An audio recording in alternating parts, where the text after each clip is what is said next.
सभी सम्मानित साथियों को क्रांतिकारी जय भीम। नमो बुद्धाय। साथियों, मैं आप लोगों को एक कहानी सुनाऊंगा। आज गौर करना उस कहानी पे। एक डाकू थे जिसका नाम था सुल्ताना डाकू, और एक बाबा थे जिनका नाम था बाबा भारती। ये कहानी उन दोनों की है, बाबा भारती और सुल्ताना डाकू की। बाबा भारती के पास साथियों एक घोड़ा था, बहुत खूबसूरत घोड़ा था। बाबा भारती रखते थे, बहुत शौकीन थे घोड़े के, सवारी करते थे और रखते थे वो। तो साथियों एक दिन सुल्ताना डाकू की नज़र पड़ती है उस घोड़े पे, और वो आता है बाबा भारती के पास और कहता है कि बाबा मुझे ये घोड़ा चाहिए। तो बाबा ने कहा कि ये घोड़ा मैं बेचने के लिए नहीं रखा हूँ और ना ही तो मैं बेचूंगा, मैं इसको अपने शौक़ के लिए रखा हूँ। तो साथियों सुल्ताना डाकू ने कहा कि बाबा से कि बाबा मुझे ये घोड़ा चाहिए, चाहे जैसे चाहिए, मुझे ये घोड़ा चाहिए और घोड़ा हम लेके जाएंगे, आज नहीं तो कल। बाबा भारती ने कहा कि घोड़ा हमें बेचना नहीं है और हम इसको अपने शौक़ के लिए पाले हैं, हम इसको बेचेंगे नहीं। साथियों बाबा भारती नहीं दिए घोड़ा, और सुल्ताना डाकू जो था उसने प्रण कर लिया कि ये घोड़ा हमको ले जाना है, चाहे जैसे ले जाना है। साथियों एक दिन सुल्ताना डाकू क्या करता है, रास्ते में एक भिखारी का भेष बना करके, और ऐसे जैसे किसी को चोट लगी हो और रास्ते में नीचे पड़ा हुआ है रोड के साइड में, और बाबा भारती किसी काम से उसी रास्ते से जा रहे थे घोड़ा लेकर के। तो जब बाबा भारती ने देखा,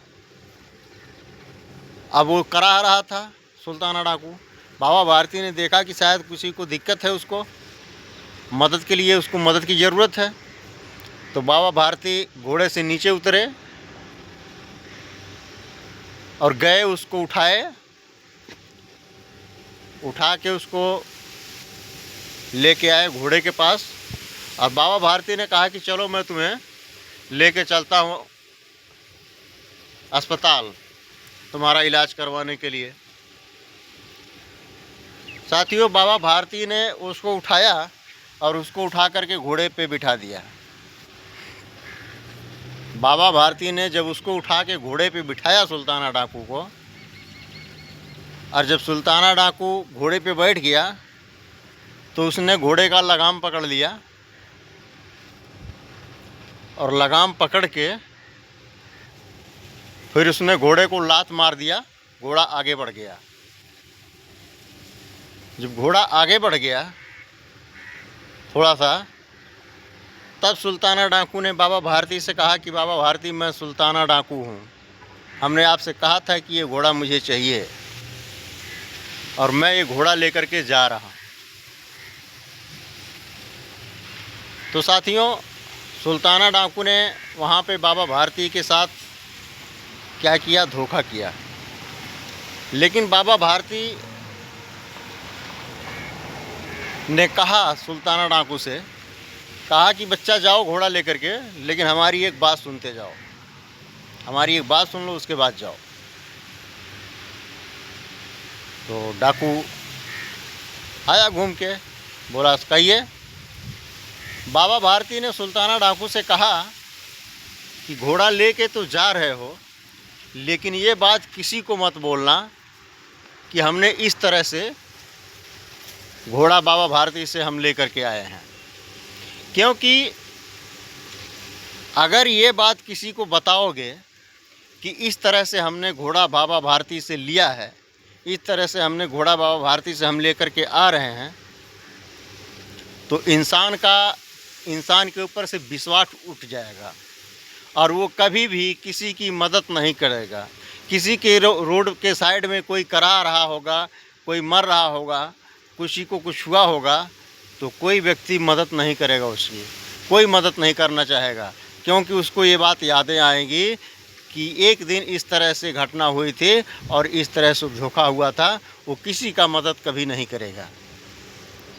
इसलिए बच्चा, ये बात किसी से जिक्र मत करना, जाओ घोड़ा लेकर के।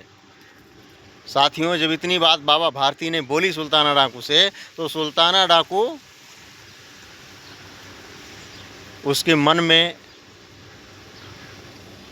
जैसे एक भय पैदा हुआ। उसको लगा कि बाबा भारती सही बात बोल रहे हैं, मुझे इस तरह से घोड़ा लेकर के नहीं जाना चाहिए। साथियों, वो घूम करके आया और बाबा भारती से क्षमा मांगा और घोड़े से नीचे उतरा। बाबा भारती से क्षमा मांगा, कहा कि बाबा मुझे माफ़ कर दो, हमसे गलती हुई। तो साथियों, इससे क्या सीख मिलती है? किसी भी इंसान के साथ किसी तरह का जो लोग धोखाधड़ी कर देते हैं, जो कर देते हैं, कि नहीं करना चाहिए, क्योंकि लोगों का विश्वास उठ जाता है। इंसान किसी की मदद करता है, किसी के साथ कुछ करता है, अगर किसी की हेल्प करता है तो कुछ सोच के करता है, उसको कुछ समझता है, तब उसकी हेल्प करता है। और अगर वही विश्वासघात करेगा तो साथियों, कोई किसी के साथ दया नहीं दिखलाएगा। जय भीम।